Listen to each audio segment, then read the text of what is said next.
제가 질문을 드리면 대부분 다 대답하실 거예요. 최고의 미디어로, 하나님 보시기에 최고의 미디어로 살기 위해서는 십자가 예수님과 연합해야 되고 예수님과 인격적인 교제가 있어야 됩니다. 라고 대답하실 분이 대부분일 거예요. 근데 세부적으로 좀 들어가야 됩니다. 여기서 끝나면 안 돼요. 그럼 인격적인 교제가 뭔데? 자, 어른 집사님들한테 물어보면 어른 집사님들마저도 인격적인 교제가 뭔데 할 때 바로 얘기를 잘 못하는 분들이 꽤 있습니다. 자, 기도할 때 2시간, 3시간씩 기도할 게 뭐가 있어? 이런 얘기를 많이 해요. 그렇게 얘기할 게 없는데 얘기할 거리가 없다는 거예요. 문제가 많이 없다는 뜻이기도 하고. 그런데 인격적인 교제라는 그런 무엇인가? 조금 더 쉽게 설명하려면 여러분들의 어머니, 아버지가 사귀었을 때를 얘기를 해보면 알죠. 처음 사귈 때는 말이 많아요. 서로 좋으니까 말을 많이 하죠. 근데 시간이 지나면 지날수록 말이 어떻게 돼요? 말이 적어져요. 그렇죠? 다 얘기를 안 해도 되죠. 그리고 어쩔 때는 그냥 같이 있기만 해도 좋은 거예요. 시시콜콜 말하지 않아도. 하나님과 인격적인 교제가 있다는 것은 그런 겁니다. 말을 많이 할 수 있는 때가 있고, 말을 안 해도 하나님의 품 안에 있으면 좋을 때가 있고, 그냥 그 하나님이 생각하면 좋은 거고, 꼭 그 필요를 구하는 그런 기도가 아니라, 그냥 하나님 계시면 너무 좋은데, 그런 경험을 해본 사람이 인격적인 교제를 시작하는 거예요. 그 드라마 같은데 연인이 얘기할 때 보면 얘기하는 거 대화 내용 들어보세요. 다 대부분 시시콜콜한 내용입니다. 별 내용이 없어요. 별 내용이 없는데 좋아해요. 둘이 좋으니까. 근데 하나님께 기도하라고 그러면 뭐라고 그래요? 기도할 게 뭐가 있냐고. 인격적인 교제를 모르기 때문에 얘기하는 거예요. 교제라는 건 사귀는 것인데 사귀는 거는 좋아야 되잖아요. 그래서 그 미디어가 돼야 되는데 그럼 미디어가 되기 위해서는 구체적으로 뭘 해야 되는데 그럼 뭘 어떻게 해야 되는데 예를 조금만 설명해 드리려고 해요. 여러분들이 싫어할 수도 있어요. 여러분들이 싫어할 수도 있는 얘기인데 공부해야 된다는 것입니다. 공부를 해야 잘 전할 수 있기 때문에. 하나님은 알면 되지 왜 공부는 해? 맞는 이야기하지만 틀린 이야기예요. 하나님이 원하시는 것 같으면 내가 공부하기 싫어도 하는 것이 공부입니다. 하나님을 알면 된다는 핑계로 공부하기 싫은 마음을 보통 합리화시키려고 하는 경우가 있을 거예요. 어른들은 조금 영역이 달라요. 근데 여러분의 나이 때는 공부 가지고 아마 그런 합리화를 많이 시킬 수도 있어요. 그런데 하나님이 우리 주인이시면 주인님 마음을 따라가는 게 맞는데 하나님이 공부하지 말라고 하신 적은 없을 겁니다. 공부를 하는 유익에 대해서 제가 말씀드리려고 하는 거예요. 공부를 왜 해야 되는지. 역설과 반어의 차이를 제가 하나의 예로 가져왔는데 역설은 패러독스고요. 반어는 아이러니라고 우리가 많이 얘기하는 말이에요. 이 언어는 인간의 철학이나 사상이나 감정을 표현하는 중요한 수단이기 때문에 굉장히 중요합니다. 그래서 미디어에서도 사실 언어를 어떻게 이해하고 어떻게 구사하느냐 하는 것은 대단히 중요합니다. 자, 역설과 반어는 국어 수업 때도 배울 수도 있는데 이렇게 설명해 보겠습니다. 반어법은 이런 겁니다. 축구를 해요. 근데 아이고 잘하네, 아이고 잘하네 막 이렇게 얘기를 해요. 잘하는 것 같지 않아요, 얼굴 표정 보면. 근데 말은 잘한다고 그래요. 잘한다는 말은 논리적으로 문제가 없죠. 잘한다. 말이 되는 말이잖아요. 잘한다. 근데 그 사람이 전하려고 했던 메시지는 뭐예요? 잘 못한다는 뜻이에요. 왜 축구를 저거밖에 못하냐? 비꼬는 거예요. 이게 반어법입니다. 그러니까 말은 되는데 그 말과 반대되는 다른 것을 표현할 때 반어라고 그래요. 아이러니. 자, 역설을 설명을 하면 이제 앞으로는 역설과 반어가 안 헷갈릴 거예요. 님의 친구이란 시에 나오는 거죠. 님은 갔지만은 나는 님을 보내지 아니하였습니다. 님이 갔어요, 안 갔어요? 님이 갔어요, 안 갔어요? 근데 안 보냈대. 이상해. 문장이 그냥 딱 보면 말이 돼요, 안 돼요? 말이 안 돼요. 역설법은 말이 안 되는 문장을 가지고, 그러니까 비논리적인 문장을 가지고 어떤 메시지를 전하는 겁니다. 그러니까 반어법은 뭐라고 그랬어요? 말이 되는 문장 가지고 다른 걸 전한다고 그랬죠. 얘는 말이 안 되는 것 같은데 다른 걸 전해요. 그러니까 갔는데 안 보냈다고 하는 건 뭐예요? 내가 그만큼 사랑한다는 뜻이에요. 그죠? 갔는데 내 마음에서 못 보냈다는 뜻이니까. 그게 역설법이에요.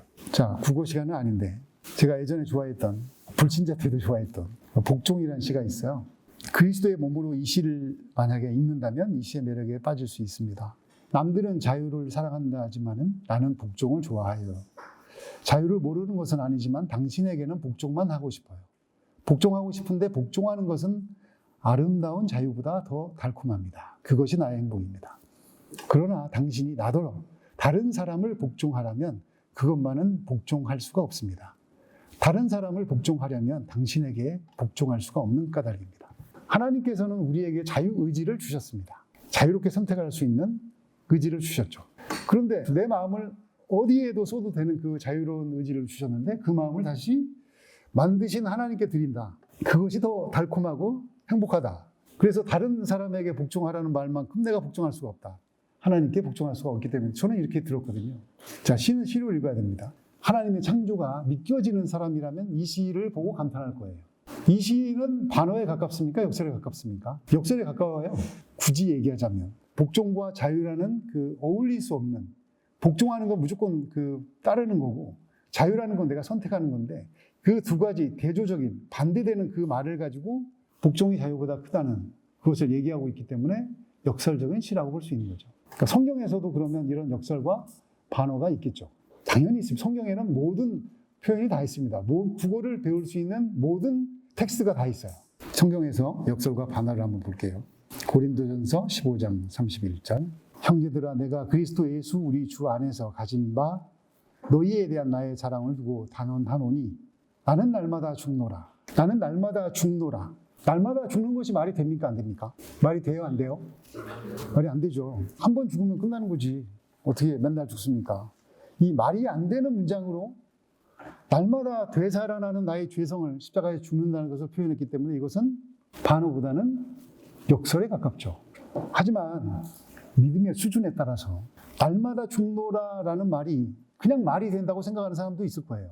날마다 죽지, 정말 죽어야지. 그 사람은 날마다 되살아나는 죄성이 실감이 나기 때문에 그 말이 그냥 믿겨지는 거야. 그러면 그 사람은 이게 역설보다는 반어에 가깝다고 해석이 될 수 있어요. 믿음의 수준에 따라서 이 해석이 달라진다고요. 하나 더 볼게요. 갈라디아서 2장 20절. 합독 한번 해보시죠. 자, 시작. 내가 그리스도와 함께 십자가에 못 박혔나니 그런즉 이제는 내가 사는 것이 아니요 오직 내 안에 그리스도께서 사시는 것이라. 이제 내가 육체 가운데 사는 것은 나를 사랑하사 나를 위하여 자기 자신을 버리신 하나님의 아들을 믿는 믿음 안에서 사는 것이라. 내가 사는데 내가 사는 것이 아니라 그리스도께서 사시는 것이래요. 이것도 이제 여러분의 믿음의 수준에 따라서 반어로 해석되는 학생이 있을 것이고 역설로 해석되는 학생이 있을 거예요. 그러니까 성경 말씀은 역설인지 반어인지 딱 무로 자르듯이 자를 수 없는 그 말씀이 꽤 있습니다. 그 무슨 뜻이냐면 그만큼 말씀의 깊이가 깊다는 거예요. 깊고 넓다는 거예요. 해석의 여지가. 이 말씀도 누군가에게는 그냥 이해가 될 거예요. 믿음을 선물 받아서 하나님과 교제가 인격적인 교제가 조금 됐다 그러면 이 말씀을 듣고 그냥 이해가 될 거예요. 근데 누구한테는 저 말씀이 멋있긴 하는 것 같은데 알듯 말듯 할 수도 있고, 그리고 그 불신자들한테는 전혀 모릅니다. 이게 무슨 말인지 정말 어려울 거예요. 어려운 말씀이에요. 많이 배운 제 친구들이 그러니까 안 믿는 친구들이 어렵다고 해요. 내가 사는데 내가 사는 것이 아니라 그리스도께서 사시는 것이라. 이 말씀이 경험을 1도 못했는데 이걸 이해할 수가 없죠. 그러니까 어려운 거예요. 그 사람한테는 이게 반어인지 역설인지 설명하는 것도 의미가 없는 거예요. 반어인지 역설인지 설명하려고 의미가 되면 그리스도 안으로 들어와서 그 말씀을 아는 사람끼리 얘기해야 재밌는 거예요. 말씀을. 성경의 신비는 딱 무로 자르듯이 국어의 표현법도 이거는 역설이고 이건 반어고 딱 자를 수 없다는 거죠. 자, 단순하게 하나만 가지고 얘기했어요. 공부를 해야 되는 이유를. 역설과 반어를 하나 가지고. 공부를 하고 뭐든지 보는 것이 재미있겠죠. 공부를 하고 전하는 게 조금 더 재미가 있지 않겠어요? 그러니까 뭘 공부를 해서 내가 공부해서 세상에서 1등 되는 것으로 나의 존재감을 확인해야 되겠다. 그러면 그런 학생이 있다면 그분은 공부를 안 하는 것이 십자가에 가는 것일 수 있어요. 근데 대부분은 공부를 해야 되는 것이 우리에겐 십자가입니다. 역설과 닮은 말이 있어요. 여러분들이 많이 쓰는 말인데 옛날 이야기 모순이라고 많이 들어봤죠? 창 모자고 순자가 방패순자예요. 장기판에 나오는 그 초나라 때 한 상인이 시장에서 이 창을 사세요. 이 창은 못 뚫는 방패가 없어요. 그러면서 방패도 같이 팔았어요. 다시 창을 내려놓고 이 방패를 사세요. 이 방패는 어떤 창도 다 막아냅니다. 이렇게 얘기한 거예요. 이 창으로 쓰면 못 뚫는 방패가 없고 이 방패는 어떤 창도 다 막아낸다는데. 그래서 지나가는 사람이 물은 거죠. 아니, 여보시게, 그러면 당신이 팔고 있는 그 창과 방패가 서로 이렇게 부딪히면 어떻게 됩니까? 뭐라고 그랬을까요? 아무 말도 못했다고 해요. 자, 이 말을 그냥 이제, 모순이란 말은 그렇게 쓰는 거구나. 말이 안 되는 말을 할 때 보통 쓰는구나. 그러면 생각해 볼 수 있잖아요. 실제로 그 창과 방패가 대결을 하면 어떻게 됐을까? 그만큼 이 상인은 자신이 만든 방패와 창이 튼튼하고 좋다는 뜻으로 얘기한 거잖아요. 그 창이 시속 한 50km 정도 이상 갔을 때는 창이 이기고 그 이하 속도로 가면 방패가 이겼을 것이다 라고 생각을 해요. 왜냐하면 스피드에 따라서 그 파괴력은 달라지니까 얼마나 빠른 속도로 이 창을 던질 수 있느냐에 따라서 이 방패의 성능은 좌우된다. 저는 그렇게 상상을 했거든요. 근데 이거와 비슷한 얘기가 지금에도 있어요. 뉴스에 보면 스텔스 폭격기라고 레이더 이렇게 그 감시망이 안 잡혀요. 날아오는데 안 보여. 레이더에도 안 잡혀. 날아오는지를 몰라. 그러면 이제 그냥 속수무책으로 당해야죠.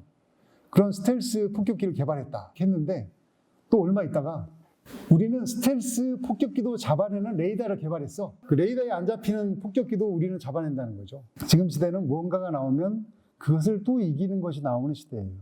그러니까 모순이란 말은 단순하게 창과 방패에서 끝났지만 사실은 모순도 속도에 따라 다른 문제일 수도 있고 시간에 따라 다른 문제일 수도 있는 거예요. 요점 정리, 요약된 거 잘 정리해서 잘 외워서 근데 그건 여러분 것이 아니에요.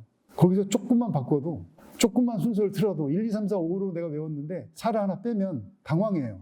어떻게 해야 될지 몰라. 왜? 내 것이 아니었으니까. 어떤 것이 내 것이 돼요?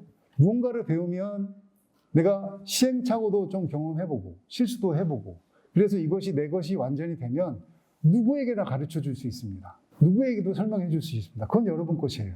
근데 미디어를 통해서 미디어가 우리를 이끌어가는 거는 계속 미디어에 머물러 있게 하는 거지. 이 미디어를 딱 끊고 여러분들이 스스로 생각하거나 스스로 고민하거나 혼자 뭔가를 치열하게 뭔가 노력을 한다든가 이렇게 허용해 두지 않아요. 그럼 미디어가 장사가 안 되거든요. 유튜브는 구독을 많이 한다고 해서 돈이 들어오는 게 아닙니다. 구독자가 많다고 해서 돈이 많아지는 게 아니에요. 한 명 한 명이 들어와서 그 콘텐츠에 오래 머물러 있는 시간만큼 돈을 줍니다. 100만 명이 있어도 한 명도 안 들어오면 돈이 안 들어옵니다. 10만 명이 있는데 10만 명이 다 들어와서 콘텐츠를 다 보면 돈이 100만 명 구독자보다 더 많이 들어옵니다. 무슨 뜻이에요? 머물러 있게 한다는 거예요. 머물러 있게 하는 동안에 여러분들은 생각을 못 할 거예요. 따라가지. 미디어가 주는 대로 따라가지 여러분들이 스스로 생각해서 이건 틀렸네, 이건 맞네. 저는 개인적으로 여러분들이 많은 책을 읽는 걸 권하지 않습니다. 왜냐하면 세상에는 쓰레기 같은 책들이 너무 많기 때문입니다. 기독교 서적이라고 나오는 것마저도 그렇습니다. 중간중간에 뭐가 계속 나오냐면 세상에서 성공하는 법이 나와요. 세상에서 1등하는 법을 가르쳐줘요. 그러면서 만족을 시키려고 해요. 우리 하나님은 우리 사람의 잠재력을 무한하게 지으셨죠. 그래서 수많은 것들 동물, 식물 이름까지 짓게 하고 다 다스리라고 하셨는데 사람의 가능성 무한합니다. 그 가능성 무한하다는 뜻은 우리가 타락할 가능성이 있는데 그 타락의 정도도 무한합니다. 끝도 없이 타락할 수 있습니다. 공부를 하는 것이 여러분들에겐 유익합니다. 왜냐하면 하나님이 감독이고 우리가 축구팀인데 영재님이 축구를 하는데 나 골키퍼만 할래. 골키퍼를 좋아해. 근데 11명인데 11명이 다 골키퍼만 하겠대. 나중에 다 모여니까 11명이 다 골키퍼야. 축구가 되겠어요? 공격수도 있어야 되고 다 있어야 되는데 하나님이 우리를 쓰시고자 할 때 내가 할 줄 아는 게 없다. 물론 그러면 하나님께서 초자연전 역사로 뭐 하시기도 해요. 근데 하나님 보통 그렇게 역사 안 하시거든요. 돌로 떡을 만들지 않은 이유. 돌로 떡을 만들려고 사단이 요구했을 때는 물론 시험이니까 거절했지만 근데 그렇게 완전히 다른 물질로 바뀌는 기적은 행하시지 않아요. 기적을 행할 때는 같은 물질에서 같은 걸 만들어요. 떡을 가지고 떡을 만들고 고기를 가지고 고기를 만드는. 그러니까 자연적인 법칙 안에서 하나님도 기적을 행하신다는 거예요. 근데 우리가 왜 기적이라고 하느냐? 그 시간적인 이유를 모르는데 뭔가 그걸 뛰어넘었거든. 그러니까 하나님이 우리가 공부를 하는 것이 우리를 쓰시기에 훨씬 좋다는 거죠. 우리 주인님이시면. 결론은 말씀드리면 여러분이 미디어라는 거예요. 그러니까 미디어는 결국 속에 있는 것을 전하거든요.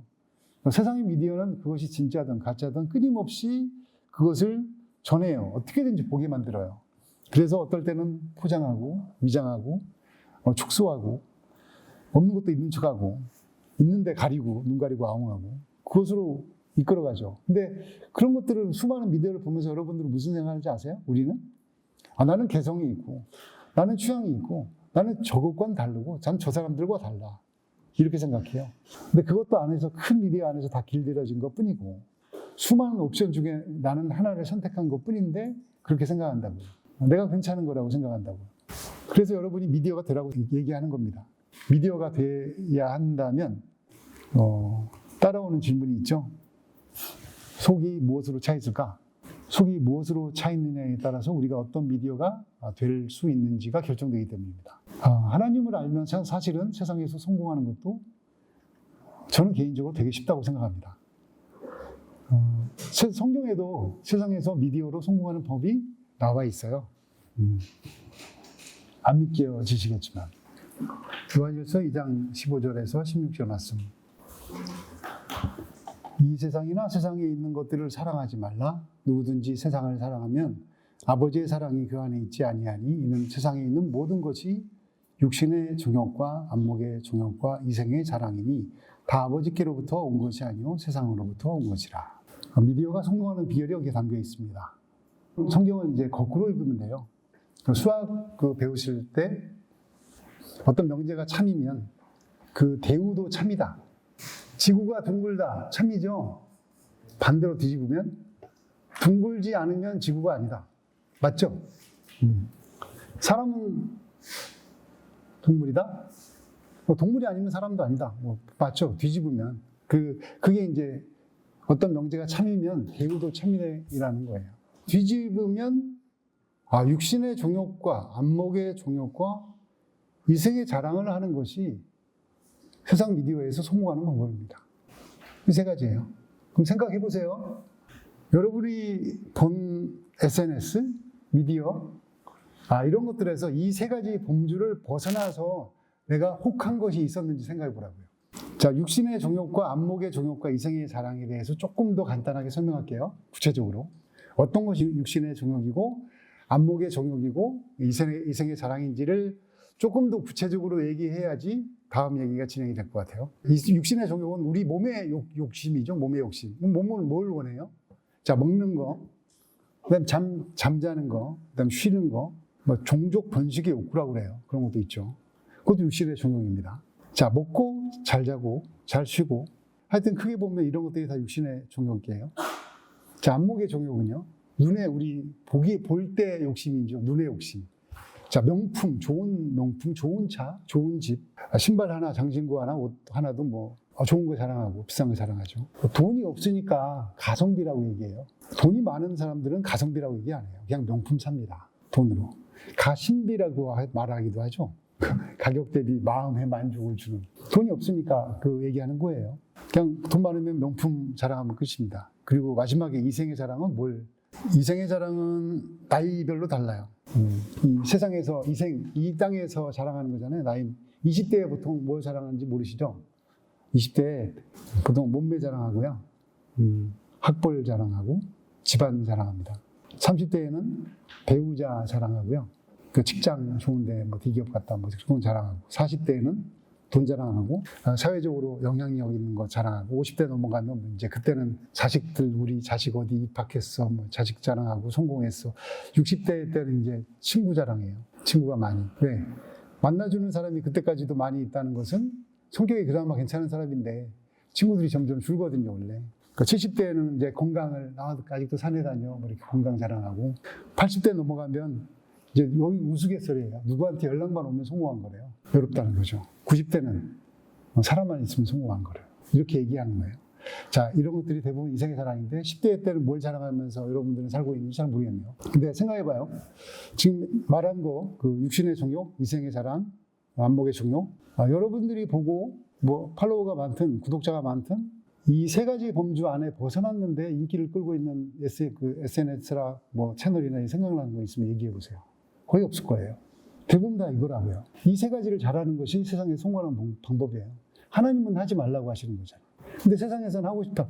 하고 싶으면 이렇게 하면 돼요. 그럼 세상에서 미디어로 얼마든지. 무슨 요즘엔 데일리룩 자랑하더라고.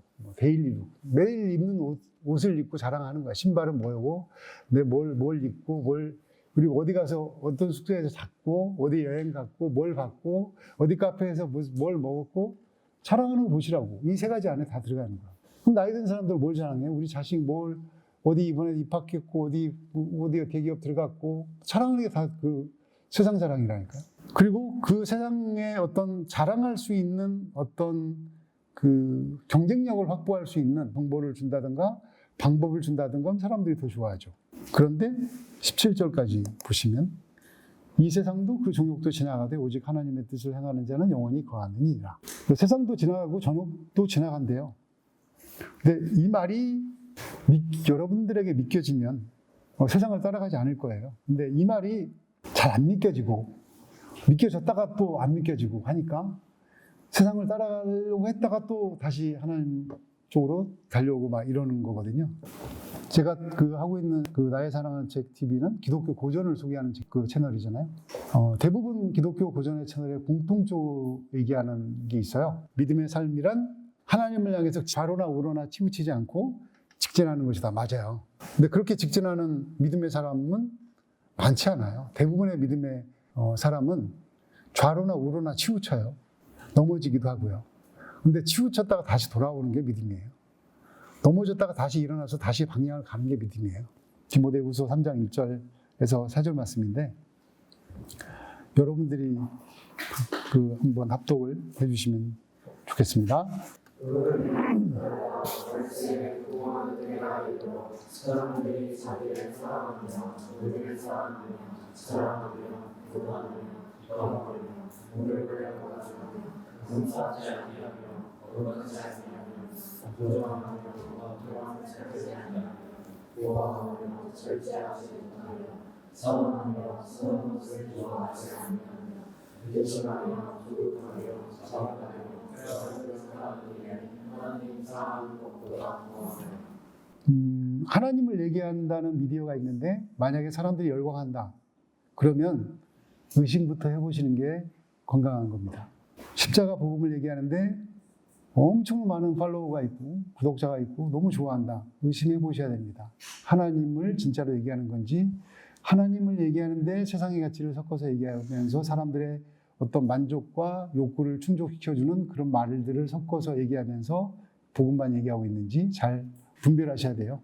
이 말씀을 읽어보면 되게 이제 악한 것들이 쭉 나열되어 있으니까 뭐 그런가 보다 하고 넘어갈 수 있죠. 한 단어가 실감이 덜 날 겁니다. 근데 단어 하나를 생각해 보면서 읽으면 좀 다른데 미디어에서 나오는 뉴스나 이런 걸 보면 너무나 지금의 때와 닮아 있어서 오늘이 국어 시간도 아니고 영어 시간도 아닌데 영어 성경으로 된 걸 한번 읽어보시라고. 제가 발음은 안 좋아요. 조금 더 이 말씀이 다가올 수 있어요. You should know this. 너 꼭 이거 알아야 돼, 디모데야. In the last days there will be very difficult times. 마지막 날에 아주 힘든 때가 있을 거야. 왜냐하면 어떤 때냐면 people will love only themselves and their money. 사람들이 오직 자기들만 사랑하고 자기들 돈만 사랑해. They'll be boastful and proud. 자랑만 하고 교만덩어리야. Scoffing at God. 하나님은 멸시하고 disobedient to their parents and ungrateful. 부모들한테는 복종하지 않고 감사하지도 않아. They will be considered nothing sacred. 신성한 것은 아무것도 없다고 생각해. They will be unloving. 사랑도 없고 unforgiving. 용서함도 없고 They will slander others. 서로 비방하고 중상하고 and have no self-control. 자제심도 없어. They will be cruel. 잔인하고 hate what is good. 선한 것은 미워해. They will betray their friends. 친구들을 배신하고 be reckless. 경솔하고 puff with proud. 자만덩어리고 and love pleasure rather than God. 그러면 하나님보다 쾌락을 사랑하고. 이대로 하는 미디어가 너무 많아요. 이렇게 하면서 성공하는 게 너무 많아요. 제가 싫어하는 말 중에 무슨 연예인 중에 느님을 붙이는 거, 소스라치기 싫어요. 세상의 미디어는 이렇게 이 세 가지를 더 강화시키고 세 가지를 더 많이 주면서 우리의 마음을 점점 빼앗아 갑니다. 하나님 없도록, 하나님과 멀어지도록. 그럼 식상한 질문을 한번 해볼게요. 여러분들이 이제 미디어 하면 이런 질문은 나이 불문 알고 계셔야 돼서 보통 이런 얘기하죠. 언론은 공정한가 객관적인가? 미디어는 공정한가 객관적인가. 어떤 것을 보고 저거는 맞다, 저거는 틀리다, 이렇게 생각하면서 뉴스를 보고 있을 가능성이 커요. 어르신들이 대부분 그렇게 뉴스를 보십니다. 그러면 이 공정하다, 객관적이다라는 질문에 어떻게 대답할 수 있을지 시간이 별로 없어서 짧게 예를 들게요. 수년 전에 통일이 되면 대박이 난다라고 얘기하던 언론이 있었어요. 근데 정권이 딱 바뀌자 통일이 되면 쪽박을 찬다 이런 논조가 바뀌어요. 자, 통일이라는 똑같은 주제를 바라보는데 어떤 정권에 들어서느냐에 따라서 논조가 바뀌어요. 근데 사람들은 좌우가 있다고 생각해요. 그러니까 진보가 있고 보수가 있다고 생각해요. 근데 언론은 가만히 움직이는 걸 보면 이념에 따라서 움직이지 않거든요. 그러면 뭐에 따라서 움직이죠? 뭐에 따라서 움직일 것 같아요? 그것을 보지 못하면 계속 여러분들은 좌와 우의 어떤 그런 싸움에 휩쓸리게 될 겁니다. 미디어는 이익에 따라서 움직입니다. 이익에 따라서 움직이기 때문에 이념을 조금 바꿀 수도 있어요. 공정한 세상, 정의로운 세상을 위해서 뭔가 얘기한다? 다 속는 거예요. 그렇게 생각하는 그 미디어도 있긴 한데 그런 미디어가 있어도 세상에서 성공을 못해요. 헐뜯는 미디어를 봐주지 정의롭고 올바르고 바른 것을 얘기하면 봐주기 힘들어요. 그래서 십자가 복음을 얘기하는 것도 역시 대중적으로 인기가 별로 없습니다. 대중은 이 땅에 관심이 많기 때문입니다. 바둑을 여러분들이 아실지 모르겠지만 신진서 구단이라고 바둑을 잘 둬요. 별명이 신공지능. 지금 인공지능이 그 프로기사보다 바둑을 더 잘 두거든요. 훨씬. 근데 이제 얼마 전에 세계대회 우승을 했다. 근데 어떤 기자가 세계 최강 신진서 한국 또 한 번 세계 재패 이렇게 제목을 썼어요.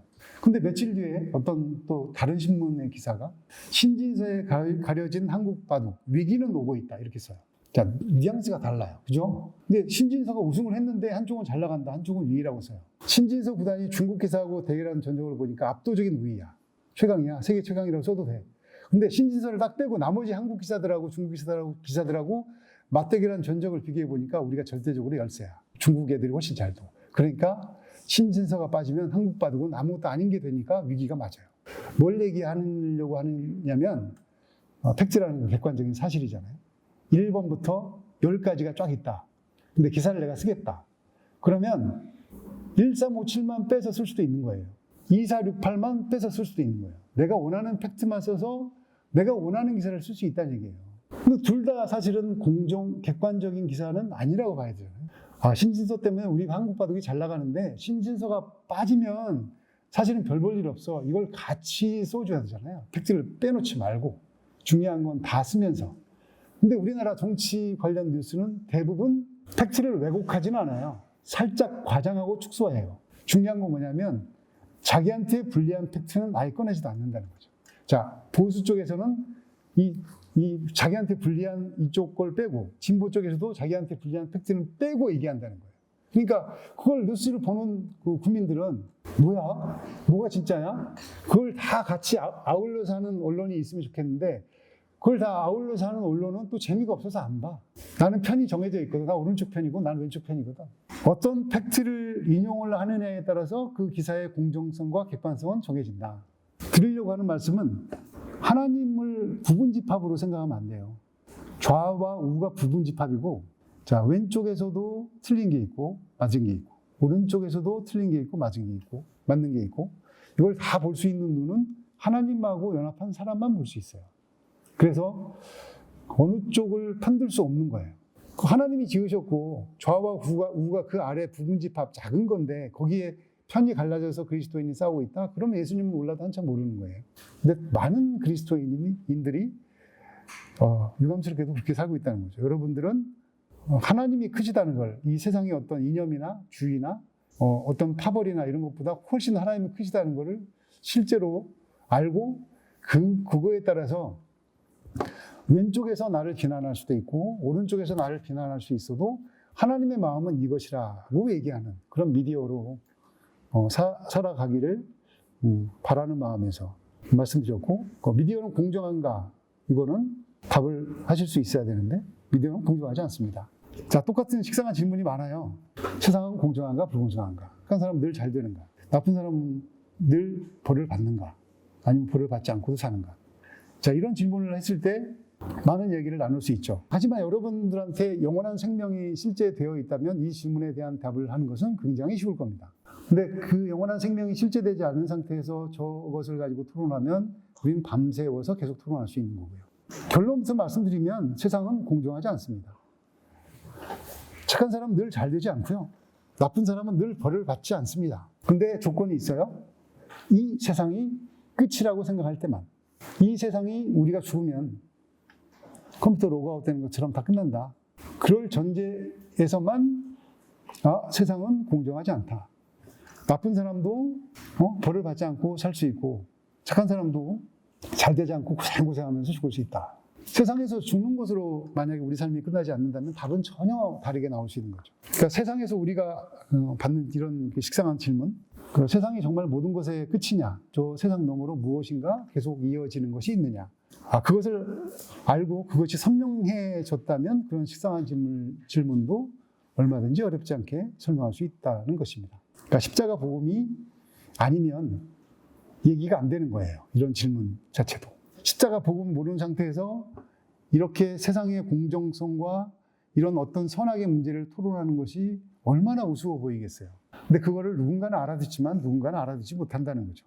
1890년, 1900년 초반 프랑스에서 이제 드레피스라고 유대인 독일인이 있었는데 보불 전쟁이라고 이제 독일하고 프랑스하고 붙은 거예요. 프랑스가 졌고 그러니까 프랑스는 독일에 대해서 안 좋은 감정을 갖고 있고 근데 그 상태에서 이제 스파이를 하나 색출했어요.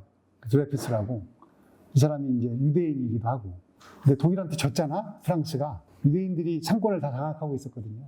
장사는 다 유럽에서, 장사는 다 유대인들이 장악하고 있어요. 지금도 미국의 경제를 많이 쥐고 있는 건 유대인이고. 그래서 이제 보수 세력이 있었는데, 이제 세계사를 배우면 왕당파, 구마파 뭐 이런 말을 들을 때 왕당파, 그다음에 카톨릭이 이제 보수 세력이에요. 카톨릭하고 군부하고 이제 왕당파가 짜가지고 드레피스를 간첩으로 모은 거예요.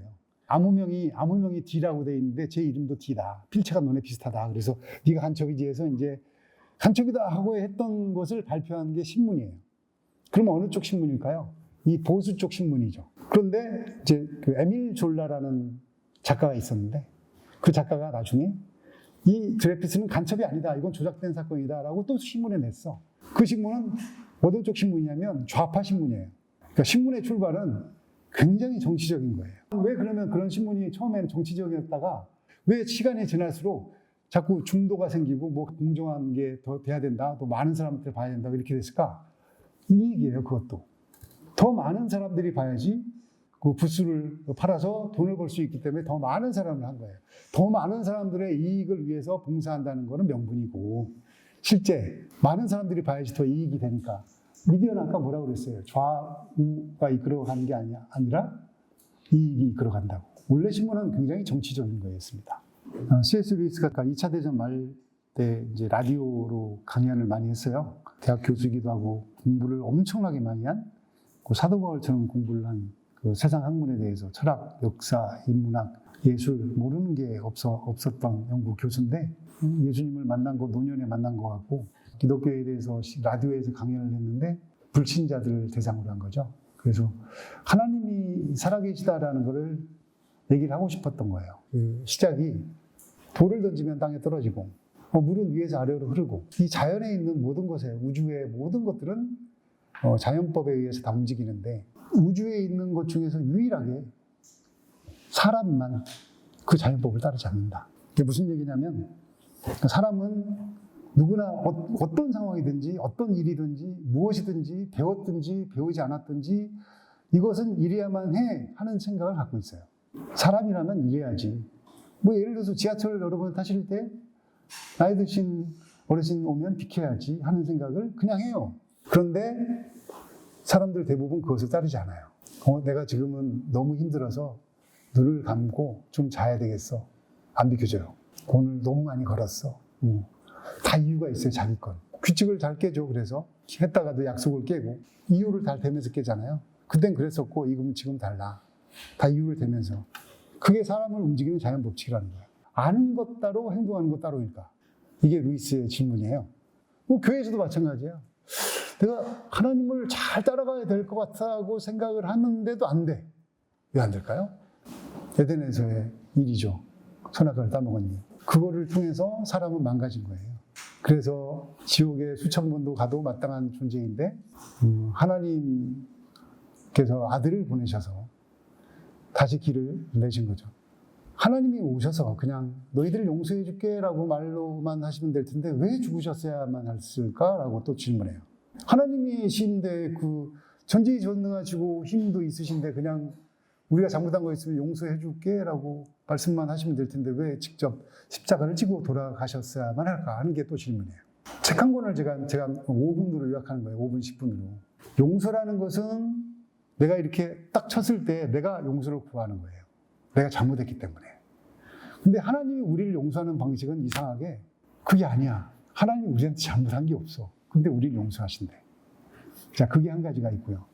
그러니까 용서하는 게 우리가 생각하는 거와 다르다고. 그 다음에 직접 십자가를 지셨던 이유는 사탄이라는 게 분명히 있어요. 아니, 얘들은 나의 말을 듣고 나한테 속아서 이 세상에서 이 세상의 만족을 위해서 살았던 애들인데 왜 갑자기 당신의 자녀라고 데려가십니까? 라고 따지면 할 말이 없어요. 하나님이 논리적으로. 공의로운 하나님이시기 때문에 말이 안 되는 거예요. 대가를 치러야 되는 거예요. 내가 이 아이들을 위해서 죽었다. 대가를 치렀다. 그래서 나하고 연합한 애들은 나의 자녀들이다 라고 얘기하는 거예요. 그게 기독교의 개족의 개념인데 나는 이 세상에서 죽고 지옥에 갈 수 있는 존재도 아닌 것 같고 나 그래도 괜찮게 살았고 뭐 이렇게 생각하는 사람들은 그런 기독교 복음을 접할 때 굉장히 어려워요. 그러니까 기독교는 내가 완전히 망했다. 그 사람들에게만 빛이 되시는 생명이 되시는 예수님을 발견할 수 있는 거예요. 그러니까 내가 완전히 망했다라는 게 아직도 여러분들의 마음에 실제가 되지 않는다면 기독교는 여전히 여러분들에게 재미가 없을 겁니다. 흥미도 없을 것입니다. 그것으로 내가 속을 채워야 된다? 그래서 맞는 것 같은데 하지 않을 것입니다. 거기에 대해서 시간을 쓰지 않을 것이고요. 그러면 시간을 쓰는 방법은 뭘까? 내가 완전히 망가진 것을 경험해야 됩니다. 내가 끝장난 인생이라는 것을 경험해야 돼요. 내가 가망이 없는 인생이라는 것을 실제로 경험을 해야지 그 예수님을 따라갈 수 있는 거예요. 그래야지 따라가면서 재미도 있어요. 세상에서 성공하는 방법 되게 쉬워요. 왜 쉬웠냐면 일을 할 때 이 A가 좋습니까? B가 좋습니까? 라고 이제 저한테 물어봐요. 장단점이 있고 B도 이런 장단점이 있습니다. 라고 얘기해요. 근데 둘 다 어떤 것을 선택하기는 어려워요. 하나님 어떻게 해야 될까요? 일하면서 저는 많이 물어보거든요. 그러면 A도 아니고 B도 아니고 C 비슷한 게 싹 머리에 스쳐가요. 그러면 A와 B에 있는 단점이 다 없어지는 거야. 그러지 말고 이 C로 한번 해보면 어때? 그러면 이 보고한 사람이 깜짝 놀래. 전혀 생각 못했거든. A와 B만 있는 줄 알았는데 C가 있는 거예요. 그럼 저는 뭘 해요? 하나님께 감사하는 거죠. 이 일에 대해서 고민을 제가 막 안 해도 될 수 있게 하나님만 좋아해도 하나님께 물으면 이렇게 하나님께서 생각을 주시니까 너무 좋은 거지, 하나님이. 그게 반복이 되면 어떻게 돼요? 일할 때 어렵겠어요? 일할 때 어렵지 않아요. 가능하면 막 일에 빠져서 많이 하고 싶지 않은 것이 오히려. 그러니까 세상에서 미디어에서 성공하는 방법이 많이 보일 때도 이 땅의 끝에 있고 마지막이 어떤 거라는 것이 너무나 눈에 선명하기 때문에 안 하는 거예요. 하나님이 옳은 거야. 하나님을 따라가야지. 이렇게 의무적으로 뭔가 선택을 하는 게 아니에요. 하나님이 좋기 때문에 그걸 자연스럽게 안 하는 것이에요. 자, 그렇게 됐을 때 저는 세상에서 뭘 했냐? 2020년부터 나의 사랑하는 책에서 기독교 채널을 전하는 이유는 간단했어요. 처음에 이유는 내가 재밌게 읽었는데 그 재밌는 책을 소개하는데 저렇게밖에 얘기를 못하나? 라는 생각이 딱 들어서 그러면 그 내가 말할 수 있고 내가 경험한 내가 책에서 그 보고 좋았던 거 그리고 우리가 챙겨야 될 거 우리 삶에서 실제로 적용해서 이끌어가야 될 게 뭔가를 내가 한번 얘기해보자. 내가 방송국에 있었으니까 뭐 편집하는 거나 다른 거 기본적인 거는 하니까 해보자 해서 시작한 거예요. 그것이 저를 살렸습니다. 뭔가 하나님을 얘기를 할 수 있는 시간을 주셨기 때문에 유튜브도 하나 만드는데 한 10시간 넘게 걸리거든요. 그러니까 그 많은 시간을 그렇게 하나님께 썼던 것이 이제 요즘 다시 30년 일하고 지금 1년 안식년을 하고 이제 쉬는데 1년 동안 쉴 때 하나님께 주신 것을 더 많이 하고 하나님 것을 전하려고 살려고 해요. 그러니까 여러분들이 이제 미디어로 살라고 하는 말씀을 제가 드렸는데 그러면 내 속은 무엇으로 채워야 되지? 내가 채운 것은 뭐지? 그 하나님이 없다면 다른 것으로 내가 뭐가 채워져 있지? 라고 생각을 꼭 해보셔야 돼요. 하나님을 계속 찾고 또 찾고 하나님과 사귀게 되면 여러분들이 지금 좋아하는 것들에 대한 해석이 달라집니다. 그러니까 그것을 하지 말라 이렇게 되는 게 아니라 어떤 건 뭐 하게 될 수도 있고 어떤 건 안 하게 될 수 있는데 거기에 대한 해석이 달라져요. 그러면 그거는 이제 세상이 주는 즐거움은 아니거든요. 그때 아마 여러분들이 비로소 여러분들이 어떤 일을 하고 있던 어떤 취미를 갖고 있던 누구와 만나던 그 하나님으로 비롯된 것들을 자랑하며 살 수 있다는 거예요. 과학자가 우주를 다 발견하고 우주가 뭘로 이루어졌네 다 알아도 답변을 못하는 게 딱 하나 있어요. 그럼 우주가 왜 생겼는데? 우주는 왜 존재하는데? 마찬가지인 것이 하나 있어요. 사람이 왜 만들어졌는지 누가 얘기할 수 있냐고. 그걸 모르니까 인생은 이렇게 사는 거야 저렇게 사는 거야 그 수많은 철학들이 나오고 하나님으로 채우지 못한 것 같으면 구해야 될 게 내가 하나님으로 채워서 하나님으로 사는 기쁨을 알고 싶어요. 간절하게. 그래서 하나님을 전하는 미디어가 될 때 여러분은 신나게 살 수 있을 겁니다. 저는 2010년 남아공 월드컵 때쯤 하나님을 만났잖아요. 여러분의 나이 때도 제가 교회를 다녔어요. 6년 동안. 중학교, 고등학교 딱 6년 다녔어요. 근데 하나님은 만나지 못한 상태에서 다녔고, 그러니까 저한테는 하나님이 어떤 존재 같아요? 대학에 들어가니까, 재수하고 대학에 들어가니까 너무 하나님이 왜소하게 느껴져. 왜 하나님하고 사귄 적이 없거든. 계시는 것 같아서 나가긴 했는데, 실제로 하나님의 믿음으로 어떻게 살아가야 되는지 저한테 얘기해 준 선생님은 없었어요. 근데 여러분은 있잖아요. 내가 완전히 망했고 살 길을 찾았고 그 길을 간다. 그래서 믿음은 결과가 아니라 과정이다. 아무도 이야기하지 않고 아무도 기록하지 않는다면 아무도 모릅니다. 지금 여러분은 무엇을 말하며 살고 싶습니까? 2000년 동안에 있었던 믿음의 고전 얘기가 문체와 어떤 표현의 대상 이런 것들은 달라지지만 똑같아요. 하나님의 사람은 표현만 다르게 얘기합니다. 그러니까 천국 가서 그분들은 재밌게 얘기할 거예요. 저는 외로워서 많이 기록했잖아요. 하나님이 보여주시는 게 너무 신기한데 이걸 얘기해서 들어줄 사람이 없어요. 그럼 어떻게 해요? 적어놓기라도 해야 돼요. 너무 좋잖아요. 신나잖아요. 이런 게 있는데 세상 사람들은 몰라.